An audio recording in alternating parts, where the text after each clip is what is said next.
O que tem de profético na viagem de Paulo a Roma? Terceira parte. Então, voltando ao que eu estava dizendo, lá do dia de Pentecostes, para os judeus, exigia-se o arrependimento por causa da culpa que eles tinham, da rejeição do Senhor Jesus, o batismo nas águas, nessa ordem, e depois eles eram selados com o Espírito Santo. Eles recebiam o Espírito Santo na forma do selo. Não era o batismo do Espírito Santo, porque isso já tinha acontecido na formação da igreja. E como eu falei naquele capítulo 1 Coríntios 12, 13, quando Paulo fala, pois todos nós fomos batizados em um Espírito, Paulo estava se incluindo num evento do qual ele nem tinha participado pessoalmente, porque ele não era nem convertido. Mas ele reconhecia agora que quando foi formada a igreja, ele e todos os coríntios que também não eram convertidos na época, estavam lá representados pelo Espírito formando um corpo. Quer judeus, quer gregos, quer servos, quer livres, e todos temos bebido do Espírito. Porque naquele dia, quando o Espírito Santo desceu, lá no dia de Pentecostes, naquelas 130 pessoas, eram todos judeus. Mas veja que interessante, Paulo está falando aqui que todos fomos batizados em um Espírito naquele dia, lá em Jerusalém, há 2000 anos, eu nem existia, mas eu também estava lá, né, sendo representado lá, formando um corpo. Quer judeus, ali só tinha judeus. Quer gregos, os gregos, que são gentios, também estavam representados ali. Quer servos, quer livres, porque não há distinção.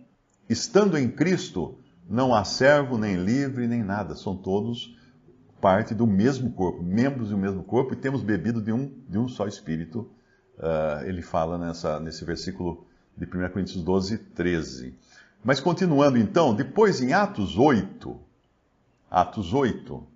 nós temos uma outra coisa que aconteceu. Atos, capítulo 8, o versículo é o 14. Os apóstolos, pois, que estavam em Jerusalém, ouvindo que Samaria recebera a palavra de Deus, enviaram para lá Pedro e João, os quais, tendo descido, oraram por eles, para que recebessem o Espírito Santo. Porque sobre nenhum deles tinha ainda descido, mas somente eram batizados em nome de Jesus, do Senhor Jesus. Então lhe impuseram as mãos e receberam o Espírito Santo. Olha só, samaritanos, eles não eram judeus. Eles eram pessoas de diferentes nações que foram introduzidas na terra de Judá, ali em Israel, na terra dos judeus, quando os judeus foram exilados, quando levaram embora no exílio os judeus. Para a terra não ficar selvagem, para a terra não ficar perdida, né? Porque se você tira as pessoas, vira mato tudo, vira animais selvagens e tudo mais. Então, o império que tinha levado eles embora, os judeus embora, introduziu lá povos de outras nações, mas contratou também sacerdotes para ensinar judaísmo para eles. Então, eles foram convertidos na marra, à força, ao judaísmo. Então, eles se tornaram prosélitos. Prosélitos eram pessoas que não eram judeus, mas aprenderam o judaísmo. E até hoje os samaritanos existem, e eles até hoje fazem sacrifícios. Aquela mulher samaritana que o senhor encontra, ela fala, né, onde que devia adorar, porque se era nesse monte, ou se era em Jerusalém, porque lá na Samaria eles faziam sacrifícios num determinado monte, adoravam num determinado monte, mas não era em Jerusalém, onde Deus havia instituído. Mas havia esses samaritanos que eram convertidos a Jesus agora.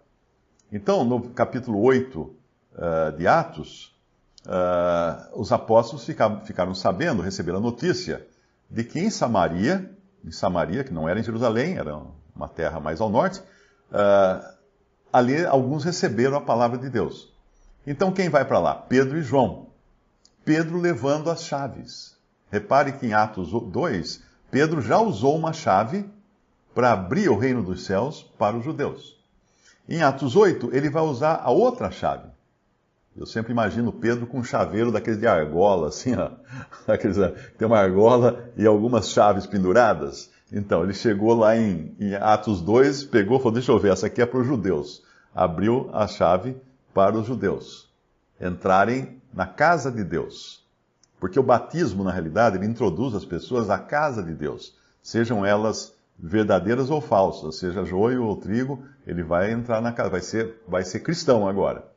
É claro que ali em Atos 2, muitos se converteram, acho que a maioria até se converteu realmente a Cristo e foram batizados. Agora os samaritanos em Atos 8, eles tinham recebido a palavra de Deus, mas eles não tinham o Espírito Santo ainda. Eles tinham até sido batizados, mas não tinham recebido o Espírito Santo. Então, o que é dito para eles ali? Eles tinham recebido a palavra porque eles tinham crido, eles eram crentes agora em Cristo, então tinham sido batizados, aqui fala, né?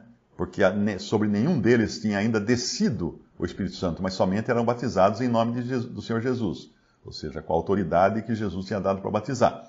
Mas não tinha o Espírito Santo. Então Pedro vai lá e ora, e impõe as mãos, Pedro e João que foram para lá, e eles recebem o Espírito Santo. Então, de uma forma parecida com os judeus, que se arrependeram, foram batizados e receberam o Espírito Santo, esses daqui, não diz que eles se arrependeram, eles creram. Eles receberam a palavra, receberam por fé a palavra. É claro que o Espírito Santo opera arrependimento na pessoa, mas é diferente do arrependimento dos judeus que eram culpados de terem assassinado o seu Messias. E aqueles então são batizados nas águas e aí recebem o Espírito Santo pela oração e imposição de mãos dos apóstolos. Então é importante entender isso, que isso aqui é um caso específico, um caso especial. Hoje não tem ninguém impondo as mãos nas pessoas para que ela receba o Espírito Santo. E nem apóstolos existem hoje. Os apóstolos morreram. Os apóstolos que existiam eram aqueles lá, eles morreram. Não ficou nenhum apóstolo andando por aí. Quando uma pessoa